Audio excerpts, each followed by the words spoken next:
Friday afternoon vlog. Froggy Prager says, maybe you answered this before, and I know it's old news, but why did you decide not to move to a condo? Just wasn't in the mood, wasn't in the cards. Mead said, what does the term wuss out mean to you? I said that the Republicans were wussing out if they wouldn't do the YouTube debate, which it looks like the Republican candidates are backing out of. It means that they're being fearful and being cowardly. Not enough nerve. Is there a significant member of the founding generation you think history's been either too kind to or relatively undervalued? Well, I'd like to see a little more attention to the sort of pale little man, James Madison, other than naming a nice Wisconsin city after him.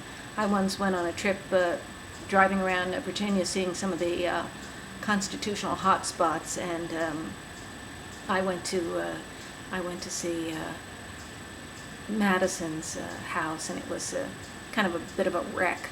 Nothing like Monticello, Jefferson's house.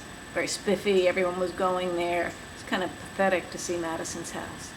Mortimer Bresney says, which of the following things would you rather have lots of? A, respect, B, money, C, fame, D, power. Well, that's easy. Money. Power, lots of responsibility, too much work, right? I don't even know if I would want fame. Fame could be bad. Respect, obviously, I court disrespect all the time, so it wouldn't be respect. I say money. Money is useful for all sorts of different purposes, and you can change your goals around, and the money will still help you. And of course, if you have enough money, then you can, on the side, do whatever you want. I have lots of things I want to do, so if I just had plenty of money, hey, notice, hit the PayPal button over there. Give me money. Aren't any of my fans rich enough that they want to give me enough money so that I could be independently wealthy? Hit the PayPal button. How would you assess your verbal intimacy skills? A, I'm extremely comfortable talking about myself talking about my innermost needs and desires. B, with the exception of a couple areas, I'm comfortable being verbally intimate. C, I'm still learning to be verbally intimate, but my skills are improving. D, it's hard work for me to discuss my feelings. Well, definitely A, I'm extremely comfortable talking about my innermost needs and desires.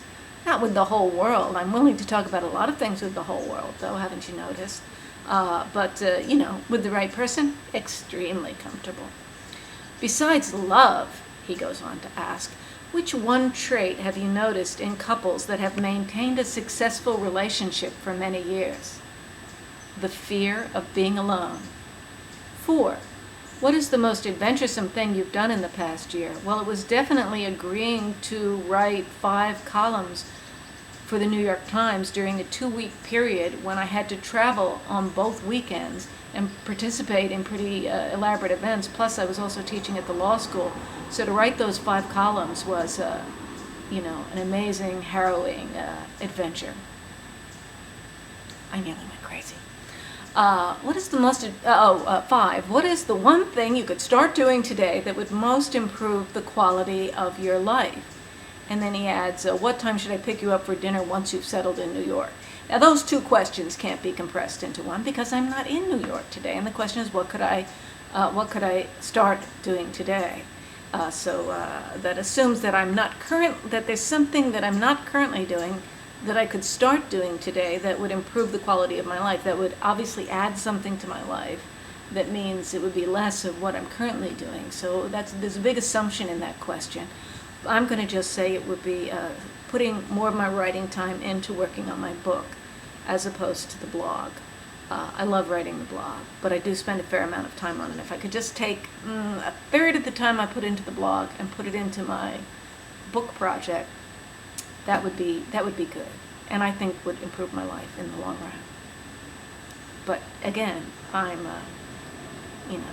a little hedonistic about these things. Hazy Dave said, would you like the job of... I do have a glass of wine here. I will show you what I'm drinking. Yesterday I was drinking algae and broccoli, green goodness stuff. But it's later today, and so I'm drinking a glass of white wine. It's a very hot day here, sort of hot here in Madison, Wisconsin. And it's after 5, so a little glass of white wine is appropriate, but I almost knocked it over. Hazy Dave said, would you like the job of selecting which YouTube questions would be submitted to the candidates? And to whom would you direct questions relating to a preference for carrots or onion rings?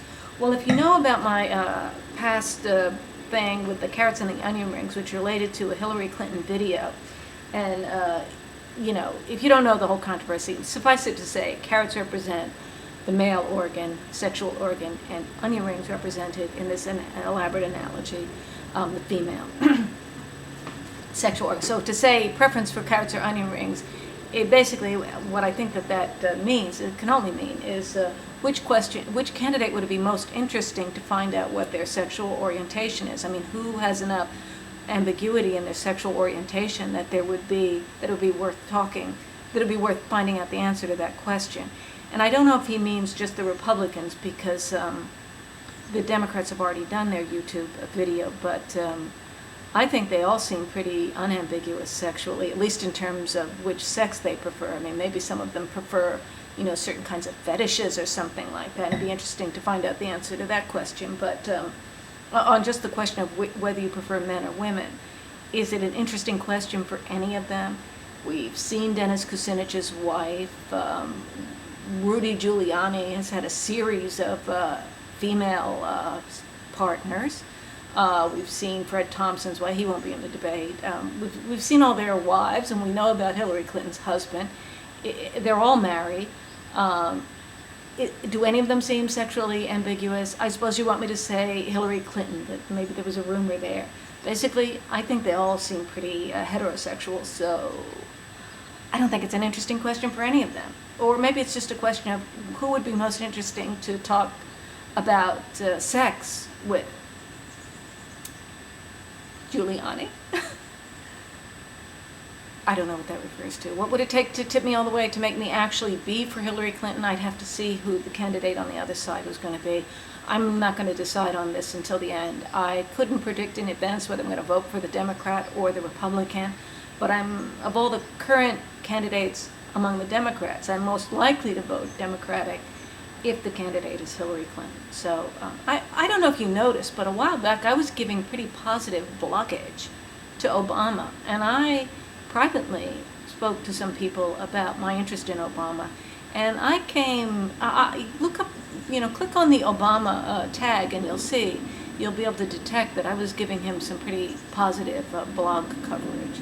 But after the last debate, I clearly have, among the Democrats, have tipped much more toward Hillary.